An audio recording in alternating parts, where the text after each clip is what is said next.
Frost clung to the neon lights of the gas station, making them buzz like angry wasps in the November dark. Marcus Chen hunched by the pumps, backpack hugged tight, trying to look invisible. Then the ground began to shake. Before we begin, if you believe in loyalty, kindness, and in stories that remind us we're never truly alone, then please subscribe, like this video, and press the bell icon. It's a small gesture, but it helps us keep bringing you more powerful stories of resilience, brotherhood, and humanity. It wasn't a truck. It wasn't thunder. It was motorcycles, dozens of them, engines snarling in unison as chrome and leather poured out of the mist like an army. Car alarms shrieked, windows rattled, and still the river of bikes kept coming until Marcus was surrounded on all sides. Patches gleamed under the buzzing lights, unmistakable skulls and wings, the hellsangels. His blood turned cold. This was the kind of sight you didn't survive. He braced to run, but his legs wouldn't move. Then, through the thunder, one rider dismounted. He removed his helmet with deliberate calm, silver hair catching the light. His weathered face broke into a smile as his eyes locked on Marcus. "Boys," he said, voice carrying across the asphalt, "I want you to meet the young man who made sure I didn't miss my daughter's wedding." And in that moment, Marcus realized this wasn't danger. This was destiny. Marcus Chen had mastered the art of invisibility. At 17, he knew which corners of Highway 99 kept you warmest, which fast food dumpsters hid half-eaten fries, and which security guards were quick to call social services. He'd spent 2 years slipping through cracks so wide they felt like canyons.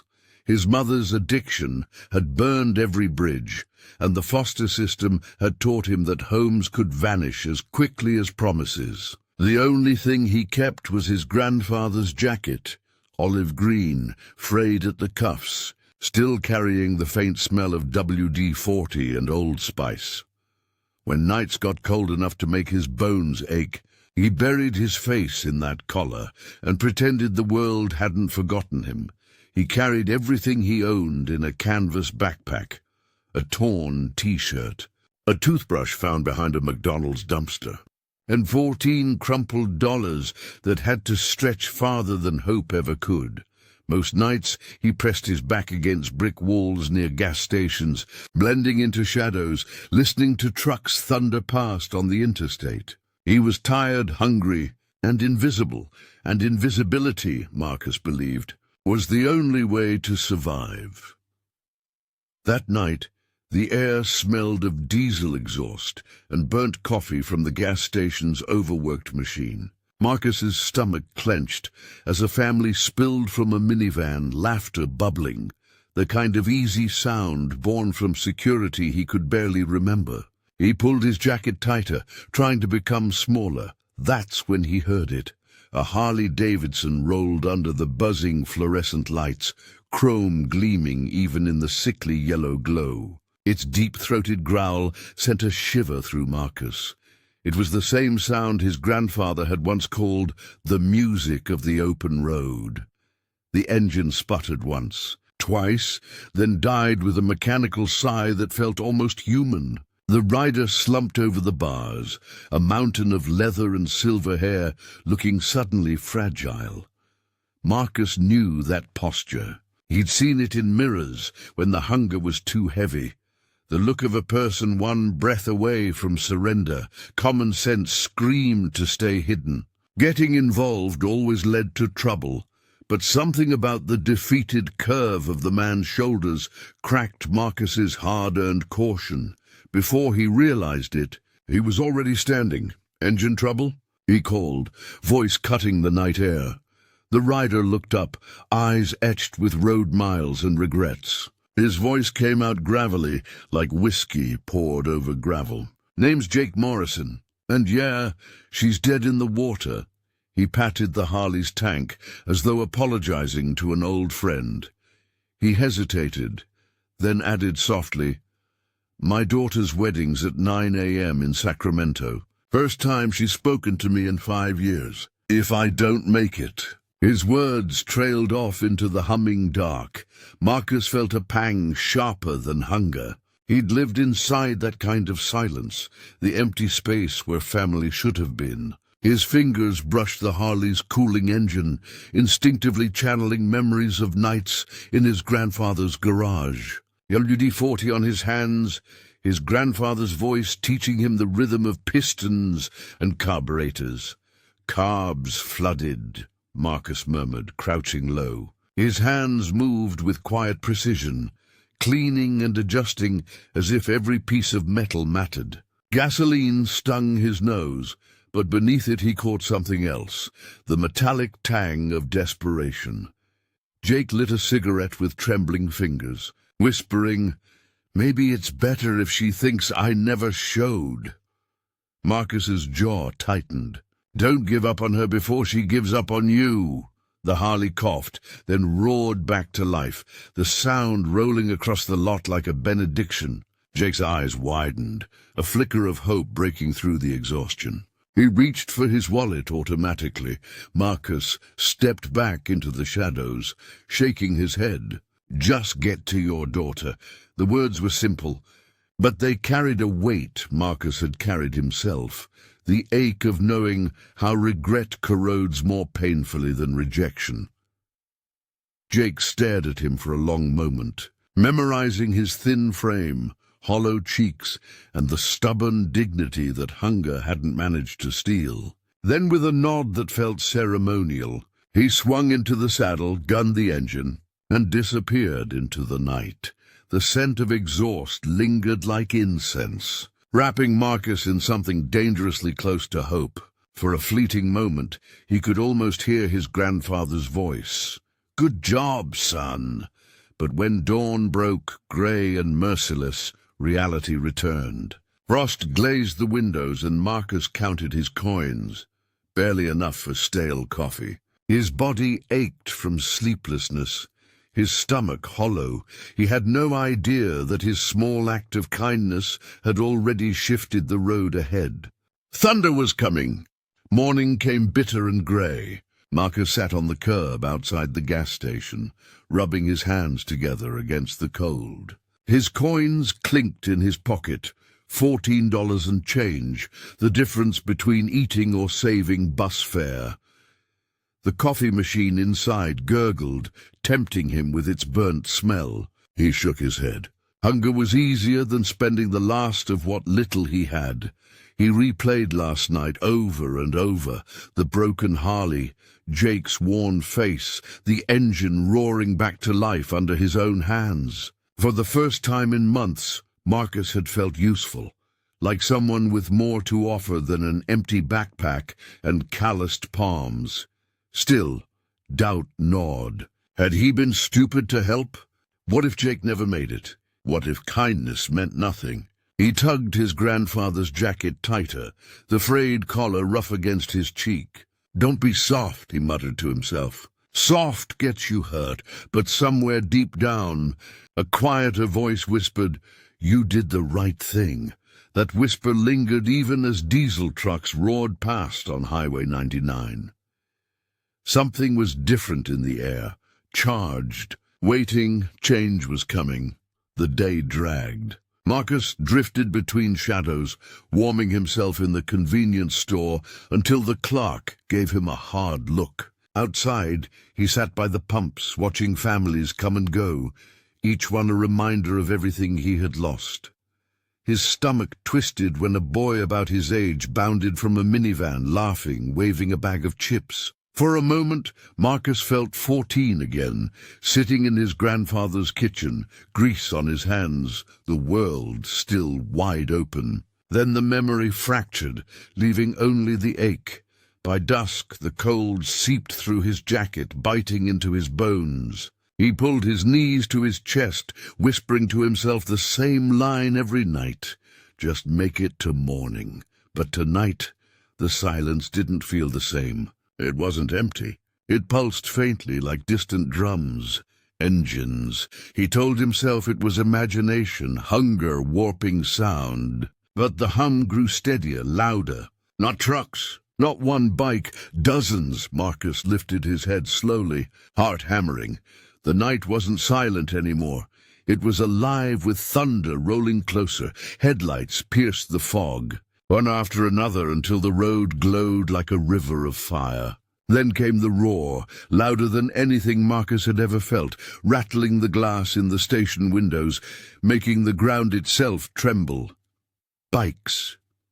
Not 10, not 20. An army. They emerged from the mist in formation, chrome catching the streetlights, engines harmonizing in brutal symphony. Marcus froze, blood rushing cold. He knew those patches.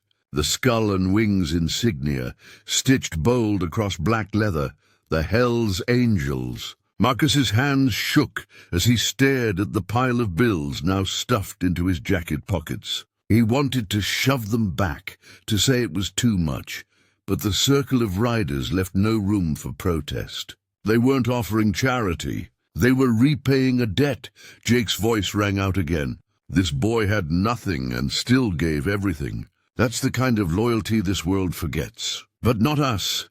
The angels raised their fists, leather creaking, engines revving once in unison. The sound wasn't violent, it was ceremonial, like a salute only they understood.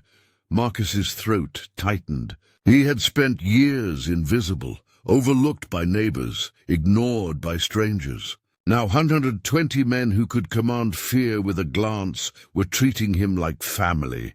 One rider stepped forward, a tall woman with braids and steel-gray eyes. She handed Marcus a sandwich wrapped in wax paper. "Eat, kid," she said, her tone brusque but kind.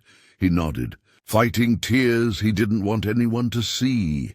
For the first time since his grandfather's funeral, Marcus felt something thaw inside him. The boy who had been forgotten now mattered to the most unforgettable brotherhood alive. By now, Ridgewood's outskirts had filled with people drawn by the thunder. Families stood on porches. Commuters stopped their cars along the shoulder, and the gas station lot brimmed with gawkers holding up phones. The sight was surreal. A homeless teenager at the center of a Hell's Angels circle. A boy wrapped in patched leather and kindness where most expected menace. Some muttered in fear, others whispered in awe. Children tugged at their parents' hands, asking, "Why are they helping him?" Jake turned deliberately toward the onlookers. His voice carried over the engines. This young man reminded us what brotherhood means. He saw a stranger and chose kindness. That's the kind of strength worth honoring, the crowd hushed. Even those who had crossed the street to avoid Marcus days earlier now stared at him differently, not as a nuisance, but as someone who had summoned thunder. Marcus's chest ached. For so long the town had looked past him like empty air. Now every eye was fixed on him, and for once he wasn't ashamed of being seen. He stood taller, clutching his grandfather's jacket like a shield of honor. The salute should have ended there. But just as the tension began to ease, another sound split the air. More engines. The ground trembled as another wave of bikes rolled over the ridge. Headlights cut through the fog until the horizon glowed. Jake turned, surprise flashing across his weathered face. "That's more of us." Another 100 riders descended, their patches marked from distant chapters, Portland, San Francisco, even as far as Denver. They pulled in alongside the first formation, doubling the thunder, making the gas station feel like the center of a storm. Gasps rippled through the crowd. A bystander whispered, "There must be 200 of them."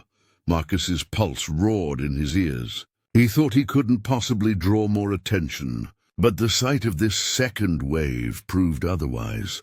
One of the new arrivals, a grizzled man with a scar down his cheek, dismounted and approached Jake. "Word traveled fast," he said. "Kid saved you." "That means he saved us too." The circle widened, more hands reaching out toward Marcus, more nods of respect. The secondary hook had landed. Marcus wasn't just honored, he had become a legend overnight. As the roar settled, One of the new riders stepped forward, an older man with a limp, his beard streaked white. He studied Marcus with an intensity that made the boy's stomach knot. "You're Chen's grandson?" the man asked finally. Marcus froze. "How do you—" The man's gaze softened. "Your grandfather taught me everything I know about engines. Back in '84, I broke down outside his garage. He patched me up, no questions asked. Best mechanic I ever knew." Marcus's eyes blurred. Memories flooded of late nights in that garage. His grandfather's gentle patience, the smell of oil and steel. The rider nodded. "He once saved me. Now his grandson saves Jake. Guess that's how loyalty works." The circle erupted in murmurs of approval. The connection tied everything together. Marcus wasn't just a kid who helped a biker. He was continuing his grandfather's legacy, unknowingly living the same code of loyalty that had guided men before him. Tears slipped down Marcus's cheeks before he could hide them. For the first time, his grandfather's lessons felt alive again, and Marcus realized he wasn't just surviving, he was carrying a tradition. Jake lifted his hand for silence. Engines cut, voices hushed, the whole world seeming to pause. He placed his heavy leather vest across Marcus's shoulders. It sagged under its weight, the patches stitched like medals earned through miles, brotherhood and battles. "This doesn't make you one of us," Jake said firmly. "That takes years. But it does mean this: you're under our protection. You'll never walk this road alone again." The crowd gasped. Marcus gripped the vest, overwhelmed by the gesture. To the angels, it wasn't just leather.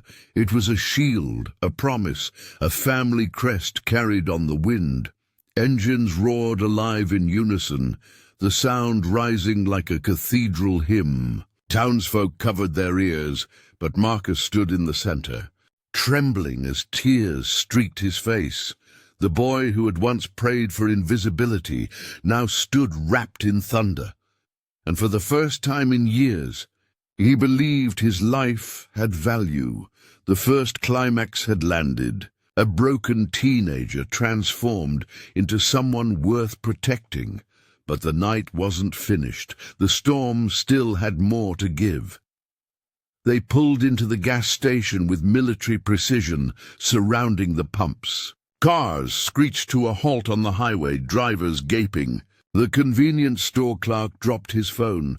Marcus's first instinct screamed, "Run!" But his legs refused. He was trapped, caught between the wall and the circling bikes. At the head of the formation, one rider dismounted.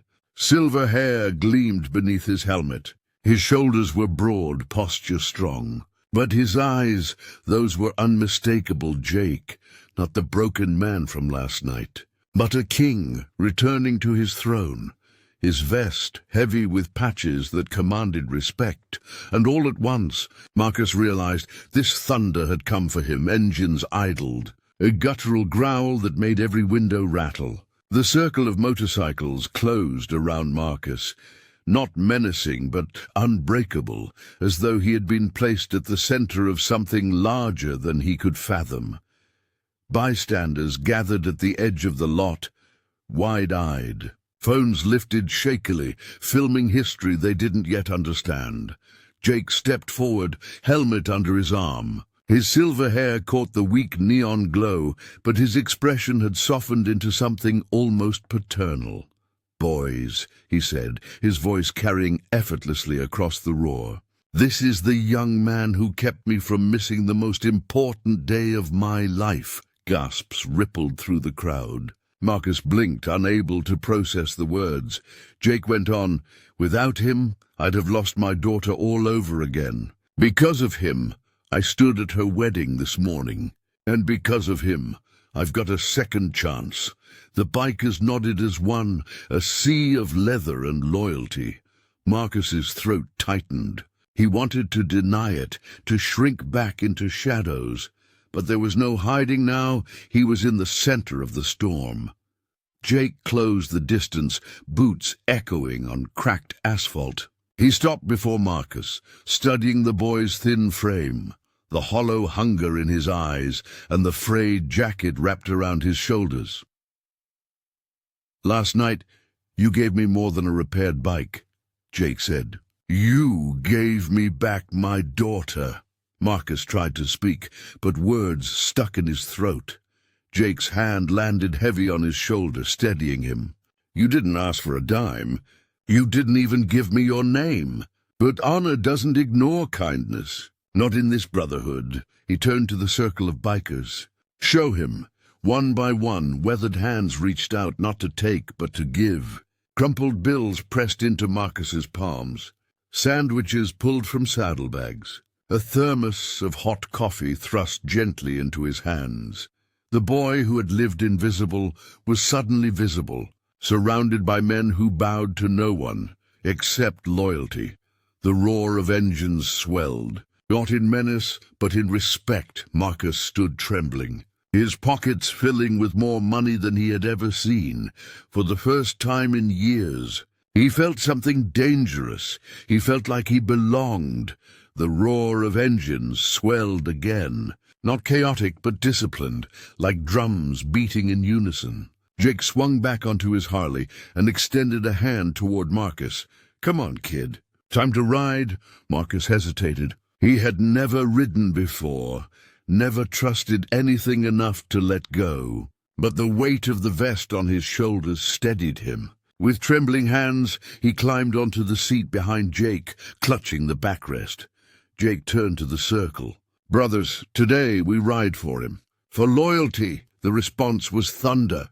Engines ignited, chrome flashing as the formation shifted. Then, with a single signal from Reverend at the far flank, the pack rolled forward. Marcus's heart pounded as wind whipped his hair, the cold air sharp against his cheeks. The world blurred past, the gas station, the gawking crowd, the familiar grey horizon of Highway 99. But for once, he wasn't running. He was flying. The rumble beneath him felt alive, a living heartbeat carrying him somewhere he had never been, into belonging. Tears streamed silently, but for the first time, they weren't from hunger or loss. They were from hope. The formation stretched for blocks, engines roaring in flawless rhythm. Drivers pulled off the road to watch, stunned. Children waved from car windows. Parents lifted phones to capture the sight. In the middle of it all, Marcus clung to Jake, his jacket heavy with borrowed patches, his heart heavier with something new, pride. The convoy wound through Ridgewood. Past shuttered shops and cracked sidewalks Marcus had walked alone for years. Now those same streets vibrated under thunder that carried his name. Neighbors who once ignored him now stood on porches, eyes wide. A woman whispered, "That's the Chen boy." Another answered, "Looks like he's somebody now." Marcus buried his face against the vest in front of him, overwhelmed. The town that had erased him was finally seeing him, not as a nuisance, but as someone worth honoring. At the edge of town, the bike slowed, parking in perfect lines outside the abandoned garage where his grandfather once worked. The doors creaked, rusted but still standing. Jake dismounted and looked back at Marcus. "Thought you should see this." The boy's knees nearly buckled. They had brought him home. The riders pushed open the garage doors. Dust swirled, sunlight catching on old tools scattered across benches. The faint smell of oil still lingered, like an echo of a life Marcus thought was gone forever. Jake placed a hand on his shoulder. "Your grandfather taught half this county how to fix engines, including me." Marcus stepped inside slowly. His fingers brushed the workbench, the same one where his small hands once learned the feel of sockets and wrenches. His throat tightened. Reverend spoke, voice steady. "We can't replace what you've lost. But this," he gestured to the garage, "this is your legacy. And if you want it, we'll help you rebuild it." Marcus's vision blurred. The walls no longer looked broken. They looked full of possibility. Jake handed him a set of keys. We kept this place locked after your grandfather passed. Figured one day someone would come back for it. Didn't think it'd be you." Marcus's hands shook as he took them. For years he had carried only scraps of memory. Now he held a future.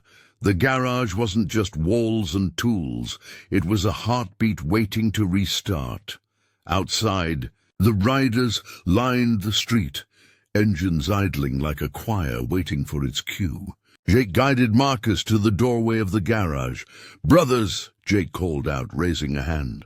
"This boy's kindness gave me back my daughter. His bloodline gave many of us our skills, and his loyalty proves he's one of us in all but patch." The angels responded with a roar that shook the pavement. Engines revved, fists raised, heads bowed in solemn respect. Marcus stood trembling in the doorway, clutching the vest draped around his shoulders. The sound wasn't frightening anymore. It was family speaking in the only language it knew. One by one, riders stepped forward, leaving tokens at his feet, patches, gloves, even a worn helmet engraved with the words, "Ride Free." Each was a pledge, a promise that he was no longer alone. The noise reached a crescendo, then cut to silence all at once. Marcus lifted his head, standing tall in the doorway of his grandfather's garage. For the first time in years, he felt not like a ghost, but like a sun. The sun dipped low, painting the street in fire. The riders mounted up one by one, their engines flaring like heartbeats, ready to carry the storm onward. Jake lingered, gripping Marcus's shoulder. "You gave without expecting. That's the rarest strength there is. Hold on to it, kid. It'll carry you farther than any bike." Marcus nodded, unable to speak past the lump in his throat. The angels roared out of Ridgewood, a living tide of chrome and thunder fading into the horizon. Neighbors whispered in awe. Children waved long after the last headlight vanished. Marcus stood alone before the garage, keys in hand, the vest heavy on his shoulders. For years, survival had been his only goal. Tonight he carried something greater, belonging. He whispered to the empty air, "I'll make you proud, Grandpa." The neon gas station sign flickered in the distance, its buzz no longer mocking but comforting. A reminder that sometimes kindness doesn't vanish into the dark. Sometimes it rides back louder than thunder. If this story touched your heart, join our family. Subscribe, share, and never miss another tale of loyalty, kindness, and brotherhood on the open road.